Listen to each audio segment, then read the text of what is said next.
오늘 본문 호세아서 1장 1절부터 11절까지를 저와 여러분이 같이 한 목소리로 함께 봉독하시겠습니다.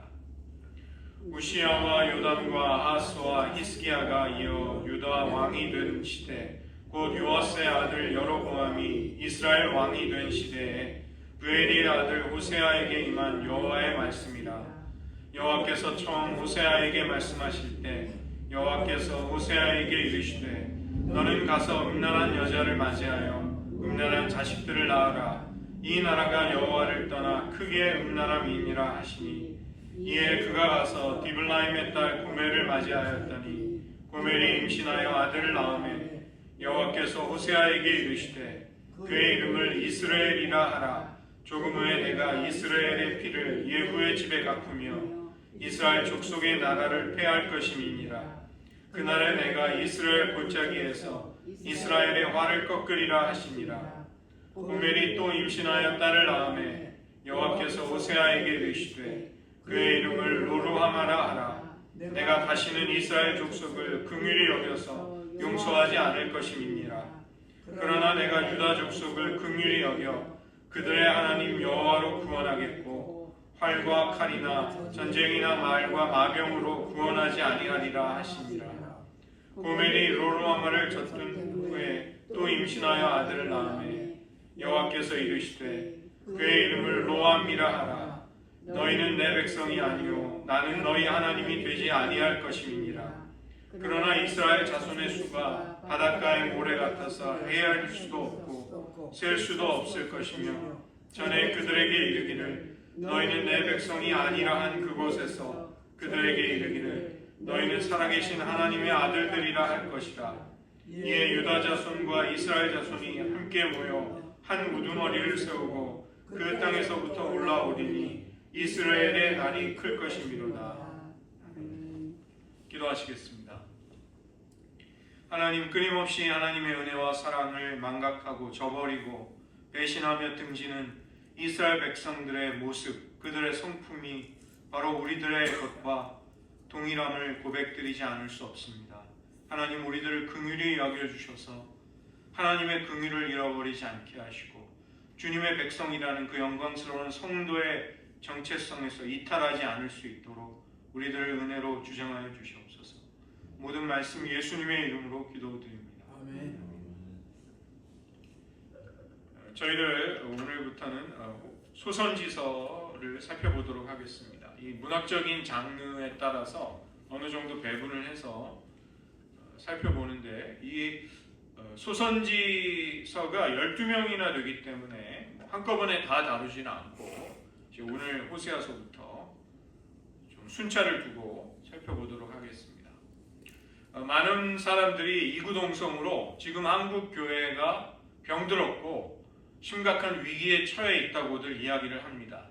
이대로 가면 10년 정도, 15년 정도 안에 개신교회 예배 출석 인원이 반토막이 날 것이다. 이런 충격적인 전망이 나오고 있는 것입니다. 교회는 신자들의 어머니와 같은 존재인 것이죠. 교회가 무너지게 되면 그 구성원들, 성도와 목회자와 신학자들, 기독교인 전체가 무사할 수가 없는 것입니다. 우리 모두는 교회가 주는 생명의 젖을 먹고 자랐습니다. 그래서 이 생명의 젖줄이 병들게 되면 거기에 의존하고 있는 신앙인의 생명도 온전하지 못하다는 것입니다. 예언자 아모스가 아모스 8장 11절에서 이런 예언을 했습니다. 주 여호와의 말씀이니라. 보라, 날이 이를지라. 내가 기근을 땅에 보내리니 양식이 없어 주림이 아니요 물이 없어 가람이 아니요 여호와의 말씀을 듣지 못한 기갈이라. 오늘 한국교회의 현실이 이 아모스의 말씀과 잘 딱 맞는 것이죠. 많은 설교가 홍수를 이루고 배움과 교육의 기회가 널려 있습니다. 수많은 매체를 통해 우리는 기독교의 가르침을 쉽게 접할 수 있는 세상 속에 살고 있는 것이죠. 그러나 왠지 하나님의 말씀은 가뭄이 들었습니다. 영적인 기갈을 느끼는 사람들이 많다는 것입니다. 이런 문제 해결, 그 지름길은 본질로 돌아가는 것이 될 것입니다. 기독교인은 예수님을 믿는 사람들을 일컫는데 단순히 예수님에 관해서 믿는 사람이 아니라 예수님의 믿음, faith of Jesus, 예수님의 믿음을 그대로 받아들이는 사람인 것이죠. 예수님과 더불어 믿고 예수님을 뒤따라가며 믿고 예수님처럼 예수님과 같은 믿음을 가지는 것입니다. 그래서 기독교 신앙은 그리스도를 뒤따르고 본받음, 주님을 닮아간 감이라는 것이 핵심인 것입니다. 예수님은 마태복음 23장 23절에서 예수님의 신앙과 영성에 관해 말씀하셨습니다. 화 있을진저 외식하는 서기관들과 바리새인들이여, 너희가 박하와 회양과 근체의 11조는 들이되 율법에 더 중한 바 정의와 긍휼과 믿음은 버렸도다. 그러나 이것도 행하고 저것도 버리지 말아야 할지니라. 예수님은 구약 전체의 신앙을 정의와 긍휼과 믿음이라고 압축해서 집약을 시키고 계시는 것이죠. 이것은 구약의 예언의 황금기였던 주전 8세기 예언자들, 우리가 살펴보려는 이 소선지서의 예언자들의 핵심적인 영성을 우리에게 되짚어주는 것입니다. 정의는 아모스의 핵심적인 메시지, 그리고 긍휼, 헤세드는 우리가 살펴보려는 호세아 선지자의 중심적인 메시지입니다. 그리고 믿음은 하나님을 절대적으로 신뢰하는 것은 이사야 선지자의 핵심인 것이죠. 예수님은 구약신앙의 핵심으로 바로 이런 예언자들의 영성을 강조하고 계십니다. 그래서 우리가 주님의 영성, 그곳으로 돌아간다는 것은 예수님의 영성의 근본인 예언자들의 영성과 믿음으로 가는 것입니다.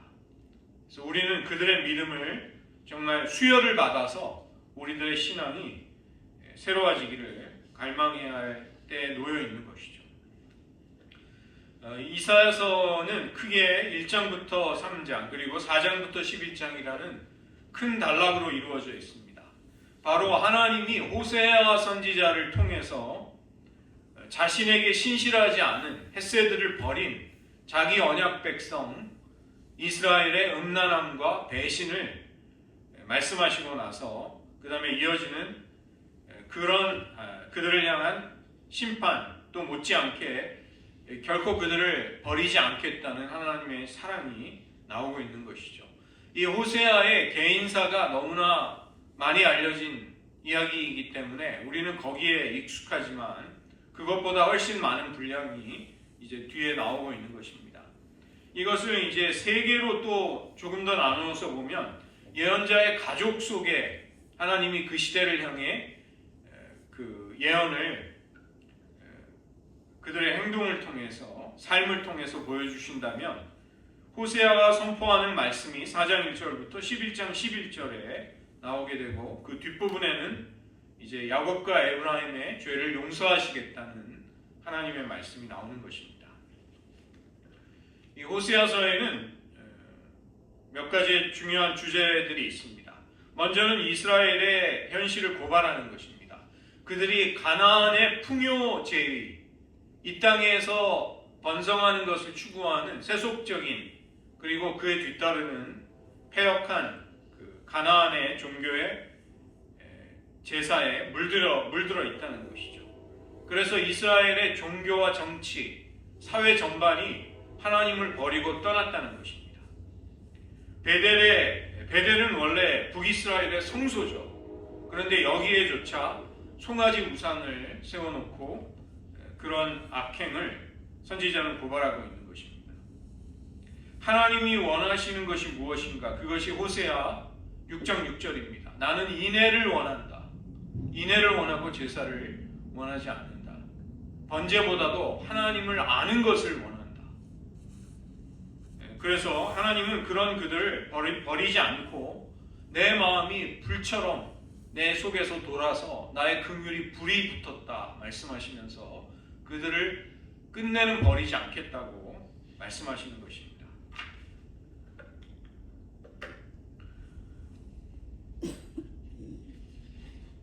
하나님은 호세아의 가정을 이스라엘에게 주는 살아있는 메시지로 사용하십니다.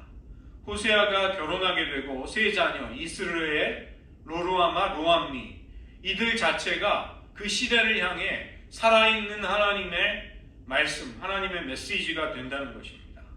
말로만 전달하는 것이 아니라 예언자는 때로 하나님의 명령에 따라 행위를 가지고 행동으로 말씀을 선포했던 것이죠. 이것을 상징행위 혹은 표적행위라고 부릅니다.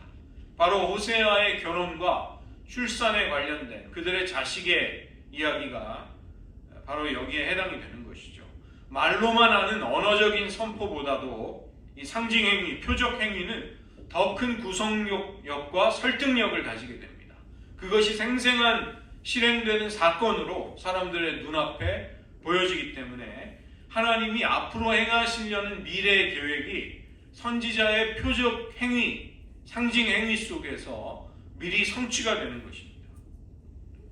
그래서 이것 역시 하나님이 여호와의 말씀이 임할 때 선지자들이, 예언자들이 말씀을 전할 수 있듯이 이것도 인간적으로 할 수 있는 것이 아니라 하나님의 명령으로 공개적으로 그렇게 실행이 됐던 것이죠. 이스라엘이 여호와께 죄를 범했음에도 언약의 관계가 유지될 수 있었던 것은 여호와 하나님의 긍휼, 그분의 헤세드, 그분의 넘치는 인애와 자비와 사랑 때문이었습니다. 그러나 이 하나님의 헤세드는 값싼 은총, 원하기만 하면 아무에게나 주는 값싼 은총도 아니고 자식을 너무나 사랑한 나머지 방종에 빠뜨리는 맹목적인 사랑, 눈먼 사랑도 아닌 것입니다. 여호와께서 이스라엘의 하나님이 되시고 이스라엘은 그분의 백성이 된다는 언약의 공식문, 이것은 분명히 신앙 고백에 속하지만 순종이 없이 말로만 남은 고백을 가지고서는 언약의 관계를 보장하지 못하는 것이죠. 그래서 1절을 보시면 거기에 호세아서 전체 도입부, 그 연대에 관련된 이야기가 나옵니다. 유다 왕들의 연대기에 따르면 주전 8세기 전체를 걸쳐서 호세아가 활동했다, 그렇게 이해할 수 있고, 만약에 이스라엘 왕의 연대기에 따르면 8세기 전반, 이것이 호세아가 선지자로 일했던 시간이 되는 것입니다. 여러 가지 자료들을 이제 취합해서 보면 호세아는 여로보암, 북이스라엘의 여로보암 통치 후반부터 사마리아가 함락이 되기 전까지, 그래서 연대로 따지면 주전 750년 중반부터 주전 723년 정도까지 약 30년가량을 말씀을 전한 선지자였습니다. 그래서 이 호세아의 이름은 여호와께서 도와주셨다, 여호와께서 도우신다라는 뜻을 가지고 있습니다. 하나님은 그런 호세아에게 고멜과 결혼하라고 말씀하십니다. 음란한 여자를 맞이하여 음란한 자식들을 낳으라. 굉장히 충격적이고 도발적인, 하나님이 자기의 종 예언자를 시대 사람들 가운데 스캔들로 만들어버리시는, 스캔들의 주인공으로 만들어버리시는 낯선 명령을 내리신 것이죠. 음란한 여자라는 것은 우상숭배에 물든 여자입니다. 구약성경은 자주 우상숭배를 음란에 비유하고 견주고 있는 것이죠. 가나안 민족들이 풍요를 기원하는 제사의식 자체가 성적인 타락으로 가득한 혼음, 섹스 파티였습니다. 그래서 남자 창기와 여자 창기가 제사장의 노릇까지 했던 것이죠. 이처럼 귀를 의심스럽게 만드는 파격적인 명령에는 하나님의 의도가 담겨 있었던 것입니다. 하나님은 자기의 종 선지자 호세아의 정상적이지 않은 결혼을 통해서 하나님 자신과 이스라엘 백성의 뒤틀리고 망가져버린 관계를 나타내려고 하신 것이죠. 호세아의 음란한 아내는 남편 여호와를 배신하고 애인들과 음란을 즐기는 아내 이스라엘, 영적인 아내 이스라엘을 상징하고 있는 것입니다. 음란한 여자가 남편을 배반하고 정부와 놀아나듯이 이스라엘은 신의를 저버리고 노골적으로 음란과 우상 숭배를 즐기고 있었던 것이죠. 그래서 그들이 범한 음란을 호세아서 2장은 가나안의 풍요와 다산의 제의, 그들의 제사라고 분명히 밝히고 있습니다. 고멜이 아들을 낳게 되자 하나님께서는 그 자식의 이름을 이스르엘이라고 짓게 하십니다. 여호와께서 씨를 뿌리신다는 뜻입니다. 원래 이스르엘은 갈멜 북쪽의 평야지대의 지명이었습니다. 그래서 굉장히 소망과 축복을 담고 있는 이름이었지만 여기서는 심판의 표상으로, 심판의 상징으로 사용이 되는 것이죠. 4절에 보시면 이스라엘의 피, 이 이스라엘의 피라는 것은 여로보암 왕의 증조부였던 예후가 오므리 왕조를 잔인한 사륙으로 다 죽여버리고 멸망시키고 난 다음에 새로운 왕조를 세울 때 흘렸던 피를 가리키는 것입니다. 주전 845년에 그 일이 일어난 것이죠. 그래서 이 예후 왕조의 폭력성이라는 것은 일시적인 것이 아니라는 것입니다. 갑자기 그 시대에 나타난 것이 아니라 역사적인 뿌리를 가지고 있는 끊임없는 폭력이었습니다. 왕조를 세운 예후로부터 여로보암 시대에 이르기까지 뿌리 깊은 죄악이 지금 하나님 앞에 저질러지고 있는 것이죠. 이제는 하나님이 인내하실 수 있는 한계를 넘어서게 되는 것입니다. 머지않아 여호와께서 이스라엘의 피를 예후의 집에 갚으시고 이스라엘 집의 나라를 폐하시겠다고 말씀하시는 것이죠. 5절에 보시면 이 그날에는 4절에 조금 후회를 받고 있는 말입니다. 심판의 시점이 언제일지는 모르지만 분명히 이스라엘의 심판은 하나님의 계획에 따라 그분이 정하신 때에 집행이 된다는 것입니다. 예후에 의해서 많은 사람이 피를 흘렸던 이스라엘 골짜기를 하나님은 전쟁의 무대로 활용하셔서 음란을 범한 이스라엘을 심판하실 것입니다. 이스라엘의 화를 꺾게 된다. 이것은 그들이 전쟁에서 패배한다는 것이죠. 하나님은 고멜이 낳은 두 번째 자식이자 딸에게 주신 이름을 로루하마라고 붙이시는데 이것이 굉장히 충격적입니다.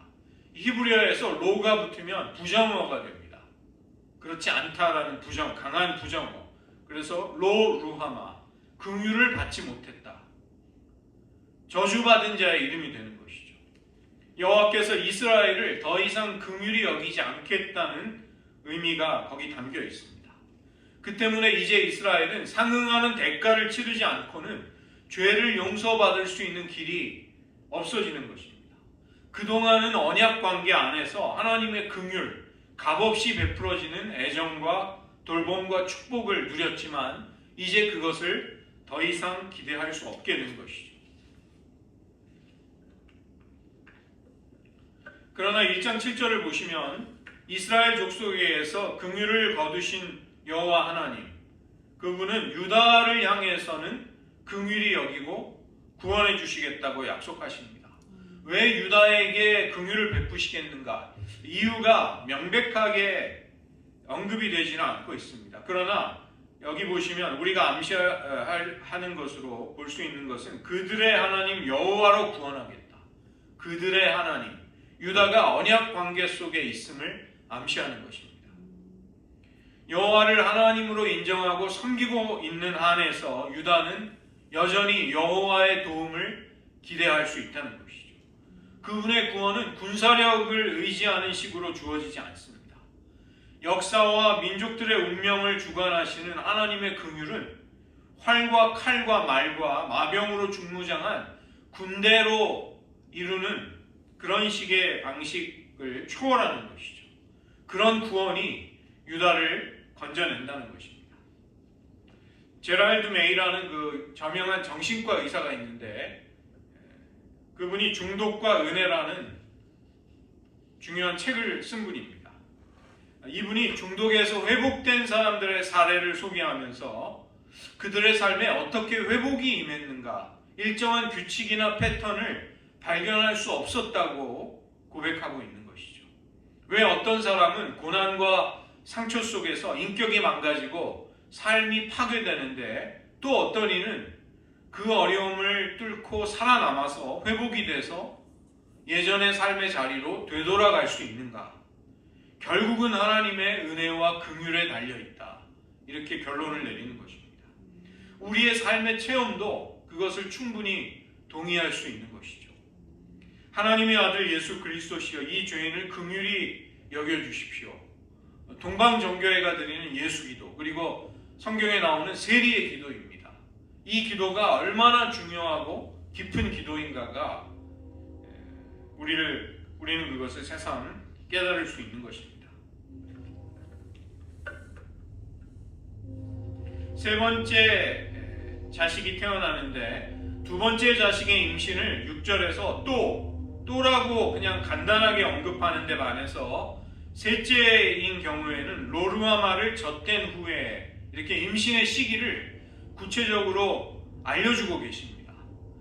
고대 사회 속에서는, 고대 세계에서는 약 3년 정도를 아이에게 젖을 먹였기 때문에 심판이 최종적으로 확증이 되기까지 하나님이 기다려주시는 얼마간의 기간이 있었다, 이것을 암시하는 것이죠. 즉 구원의 문이 완전히 닫히기 전에 하나님은 마지막 기회를 주시는데 이스라엘은 이것을 잡지 않는다는 것입니다. 오늘 우리가 저희 찬송 드렸죠. 여호와께서, 주님이 문 밖에서 우리의 문을 두드리고 계시는데 우리는 문을 열지 않는다. 셋째 아이의 이름 로암미는 이 아이의 출생 때까지 하나님이 기다리시는 동안 이스라엘이 그분으로부터 더 멀리 떠나가 버렸다는 것을 암시하는 것입니다. 이스라엘은 멸망이 임하는 그들의 운명을 되돌릴 수 있는 마지막 기회, 골든타임, 이것을 놓쳐버리는 것이죠. 기다림이 헛된 소망으로 끝나자 하나님은 이스라엘과의 관계를 단호하게 정리해버리십니다. 이 로루아마, 내 백성이 아니다,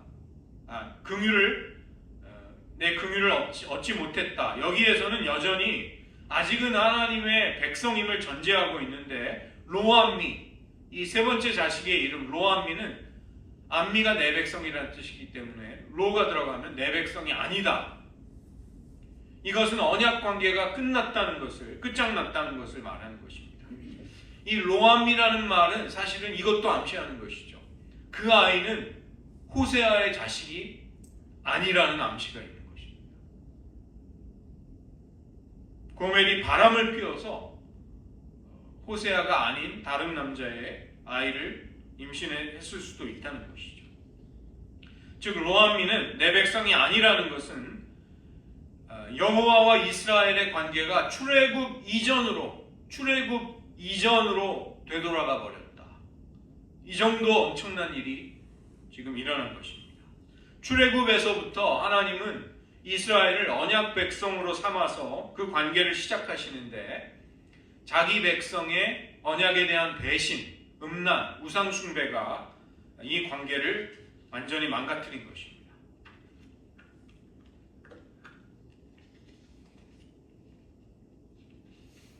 구속사와 언약의 단절을 선언하셨던 하나님은 멸망이 임하는 심판 이후에 새로운 출발이 있을 것을 약속해 주십니다.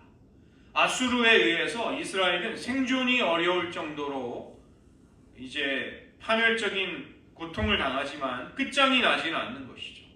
하나님의 주도로 이제 관계가 회복이 되고 축복이 내려지게 됩니다. 10절에 자손의 수가 바닷가의 모래같이 헤아릴 수도 셀 수도 없게 될 것이다. 이것은 아브라함에게 주셨던 자손에 대한 약속을 떠올리는 것이죠. 정말 실현 가능성이 없어 보이는 그 약속이 아브라함에게 이루어졌듯이 지금 하나님은 멸망을 당하게 될 북이스라엘에게도 이런 약속을 주시는 것입니다. 그 때문에 이스라엘은 하나님의 약속을 신뢰하고 그분이 역사 속에 구원을 베풀기 위해 개입하실 그것을 기다려야 하는 것이죠. 10절의 하반절을 보시면 이 심판이 극복이 된 것입니다. 이스라엘의 음란으로 깨어졌던 관계가 회복이 되는 것이죠. 로암미다, 내 백성이 아니라고 내치셨던 이스라엘이 다시 살아계신 하나님의 아들들, 자녀들이 되는 것입니다.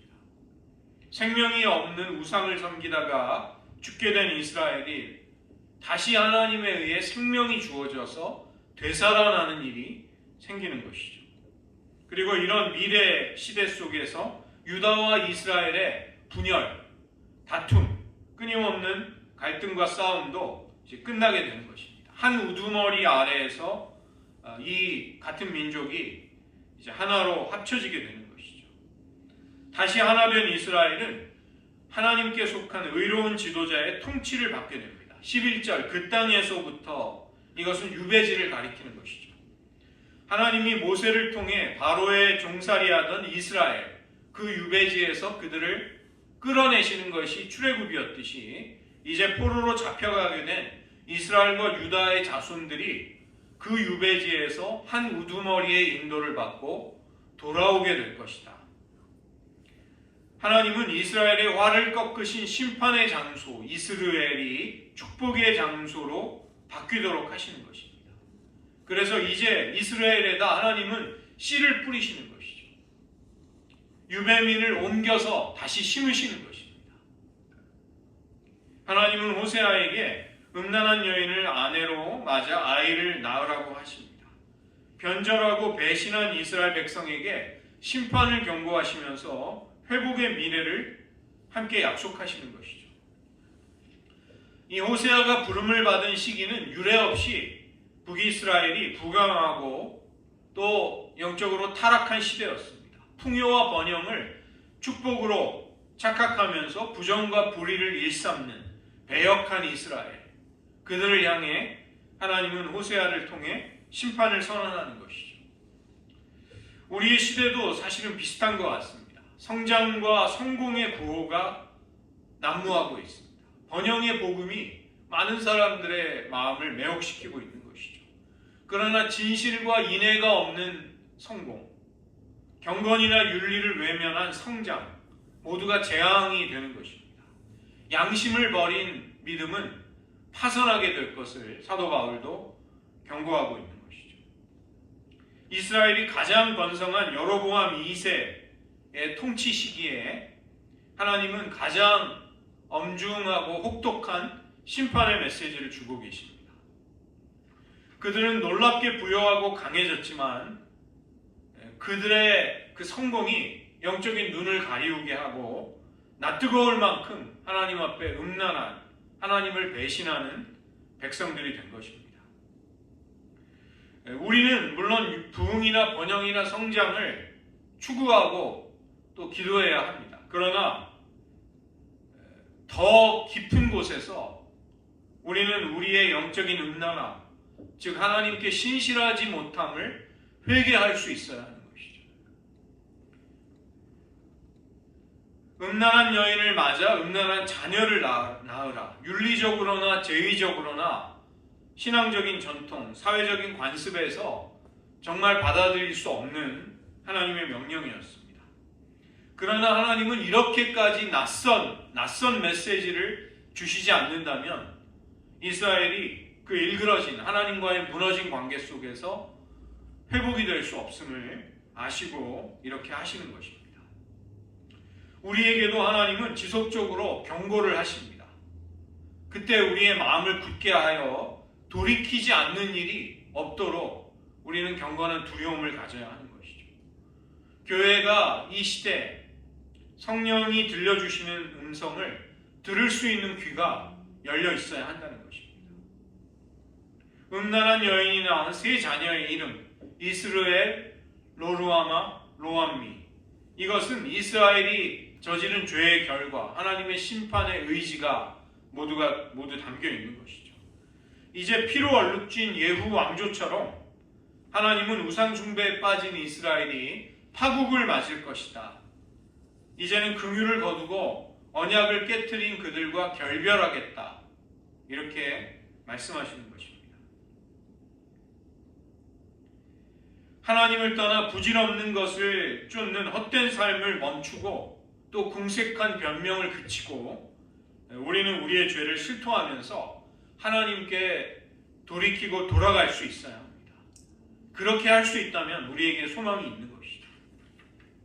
하나님을 배반하고 음행을 하고 외도하는 이스라엘을 향해 하나님의 경고를 전하도록 호세아에게 음란한 여인을 아내로 맞이하라고 하셨을 때 호세아는 말로만 선포하는 것이 아니라 주님의 메시지를 전하기 위해 결혼과 가정생활의 기쁨마저도 포기할 만큼 그는 사명의 길을 갔던 것입니다.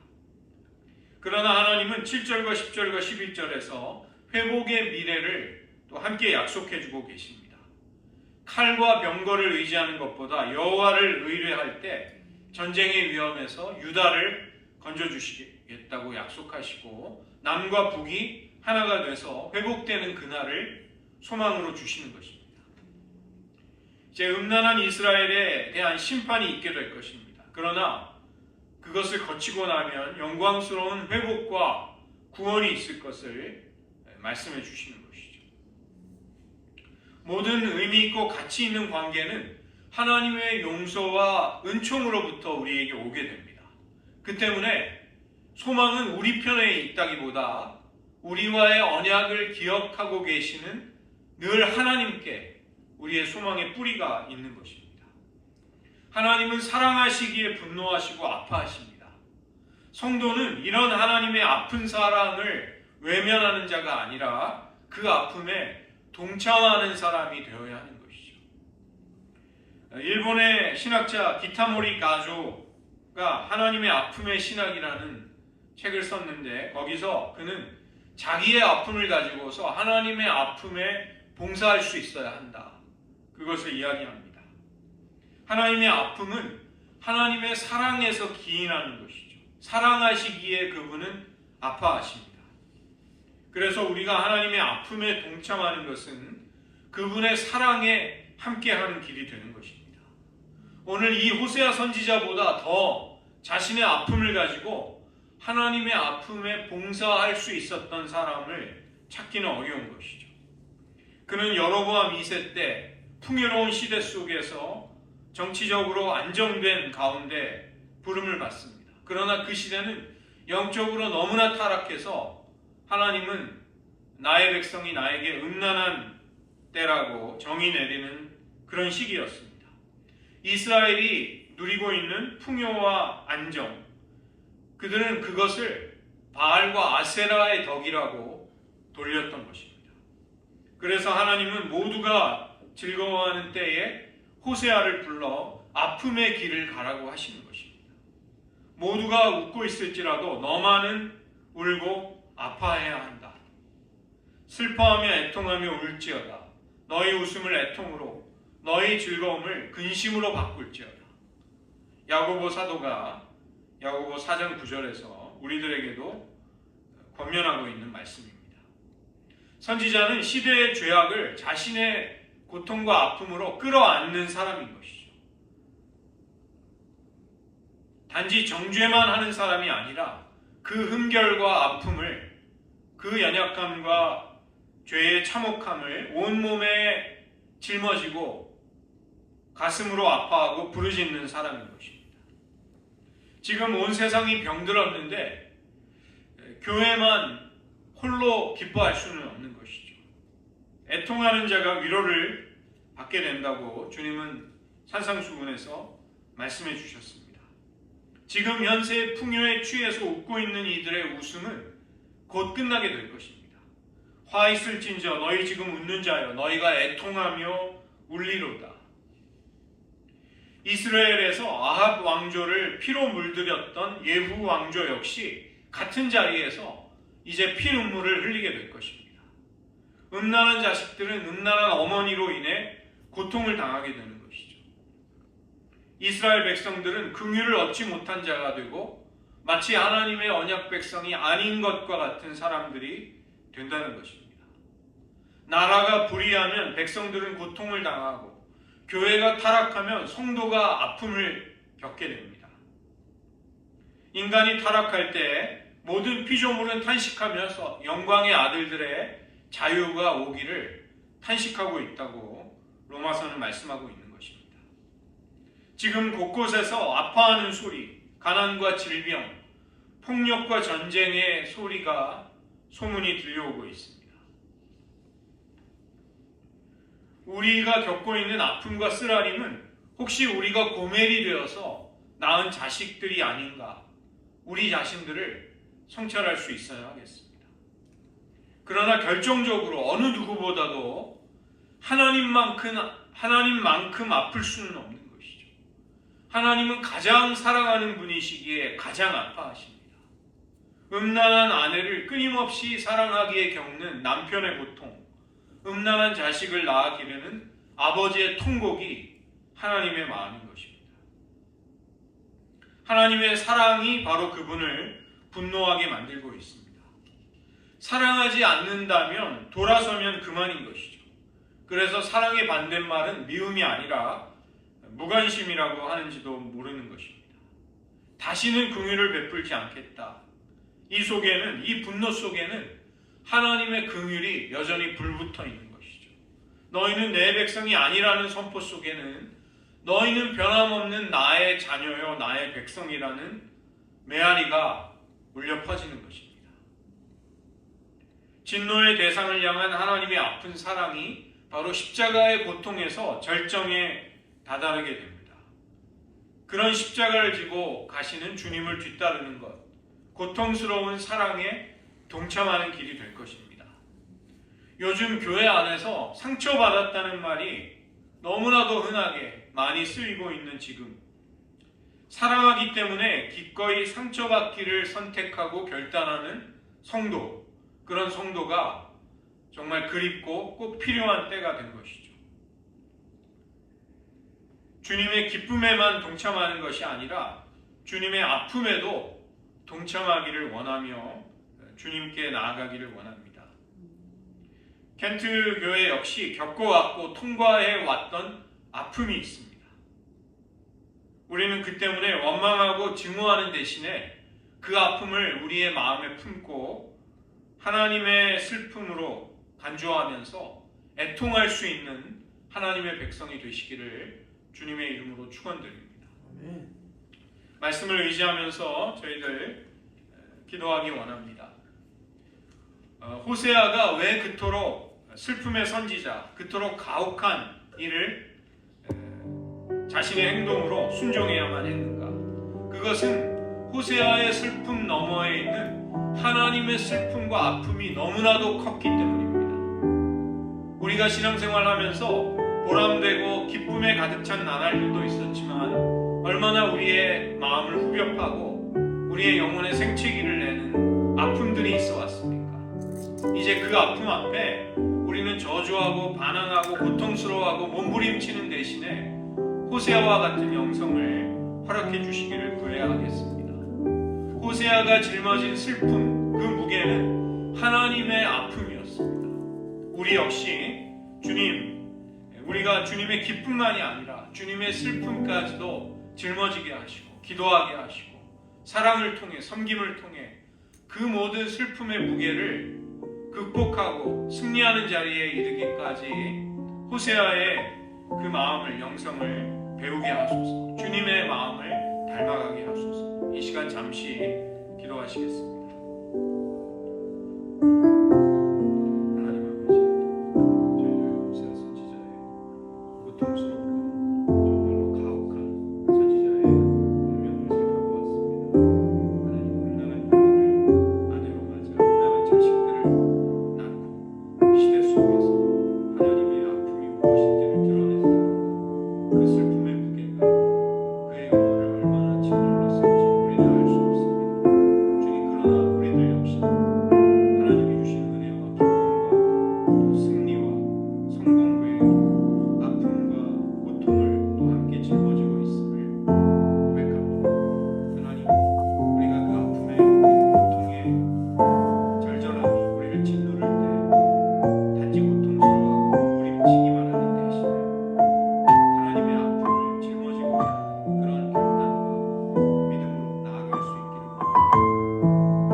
호세아 선지자가 하나님의 마음을 자기 동시대 사람들에게 행동으로 상징으로 선포하기 위해 그가 마음에 짊어졌을 영혼의 무게와 영혼을 짓누르는 슬픔의 그 참혹함이 어떠했을지 우리는 다 헤아릴 수 없습니다. 주님, 그러나 우리도 그와 비슷하게 기쁨과 즐거움과 성공과 성취만이 아니라 하나님으로 인해 고통당하고 아파하고 슬퍼하고 뜻하지 않은 재난과 같은 파멸적인 일들이 우리들의 인생 속에, 신앙생활 속에 찾아오는 것을 때로 경험하기도 합니다. 우리 교회 역시 겪어온, 통과해온 아픔의 무게가 만만치 않은 것을 고백드립니다. 하나님, 그러나 우리들 이 자리에서 원망하고 끊임없이 불평하고 낙심하는 자리로 추락하지 않게 하시고 호세아와 같이 하나님이 주신 슬픔의 무게를 잘 짊어지고 견딤으로써 결국은 하나님의 아픔에, 그 사랑에 동참할 수 있는 하나님의 사람들이 되기를 원합니다. 우리가 기쁨만이 아니라 하나님의 슬픔의 무게를, 고난을 허락해 주시는 만큼 잘 짊어짐으로써 거기에서 생명과 회복과 새로운 소망의 싹이 트게 하시고 그것을 보기까지 우리를 낙심하지 아니하고 때가 이름에 인내의 열매를, 하나님이 주신 약속의 소망을 반드시 거두리라는 그 믿음 가지고 끝까지 인내하며 하나님 바라볼 수 있는 저희 모두가 되게 하여 주시옵소서. 모든 말씀 예수님의 이름으로 기도드립니다.